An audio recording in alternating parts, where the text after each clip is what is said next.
दोस्तों आप ये जो लहलहाती ग्रीन कलर का जो चीज़ देख रहे हैं ये कोई पेड़ पौधा नहीं है।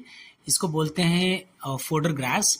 एक्चुअली ये जो घास है ये कोयम्बटूर फॉरेस्ट सोरघम नंबर 31 जो कि तमिलनाडु एग्रीकल्चर यूनिवर्सिटी के द्वारा डेवलप किया गया है। और आप जो देख इससे पहले देखे हैं जो बकरा हम दो बड़े बड़े बकरा देखे हैं ना, वो दो दो बड़े बड़े बकरा इसको खाते हैं।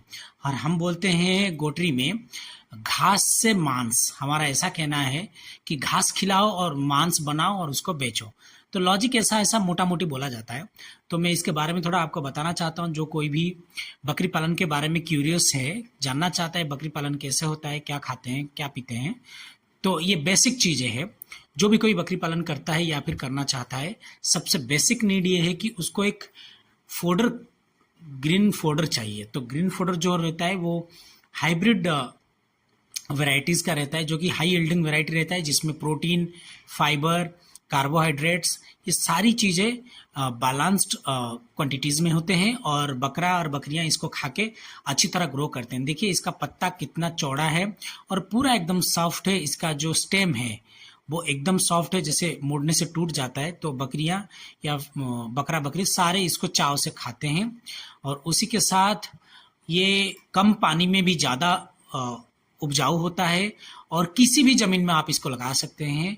तो हमने हमारे फार्म में बहुत सारे वैरायटीज़ के फोडर लगाए हैं। डिफरेंट डिफरेंट वैरायटीज़ के रहता है। मैं आगे आगे जाके आपको दिखाता रहूँगा। तो इसी तरह देख सकते हैं हमारे पास लगभग 2.5 से 3 एकड़ का फोडर प्लॉट हैं, जिनमें से हम लोग साल में 200 से 250 के अंदर के बकरा बकरियों को, छोटे से लेकर बड़े तक, सबको खाना खिला सकते हैं पेट भर के।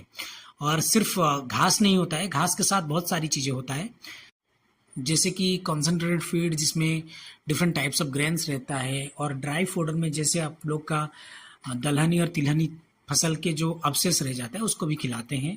उसके साथ कुछ कुछ पत्तियां भी रहते हैं। सारी चीज़ों को मिला जुला के खिला के बकरा बकरियों को मोटा ताज़ा करते हैं। और उसी के साथ ये जो फोडर आप देख रहे हैं, ये जो ग्रास है, ये वैसे तो native to Tamil Nadu agriculture university ने इनको डेवलप किया है, लेकिन ये इंडिया में किसी भी जगह हो सकता है, किसी भी क्लाइमेट में। किसी के जगह अगर किसी के ज़मीन में पानी भरा हुआ रहता है तो वहाँ पे भी ये अच्छे से पल सकता है। कहीं पे भी अगर पानी की कमियाँ भी है वहाँ पे भी ये बहुत अच्छे से पल सकता है। ये सोरघम का एक वैरायटी है जिसको हाइब्रिडाइजेशन के तौर पे बनाया गया है। और इसका प्रोटीन परसेंटेज बहुत अच्छा है और उसी के साथ ये बहुत अच्छा स्मेल करता है। और हम लोग इरिगेशन कम करने के लिए हम लोग मल्चिंग के तौर पर हम लोग धान का पराली इस्तेमाल करते हैं, ये जो कि सस्टेनेबल है और फर्टिलाइज़र के हिसाब से भी काम करता है।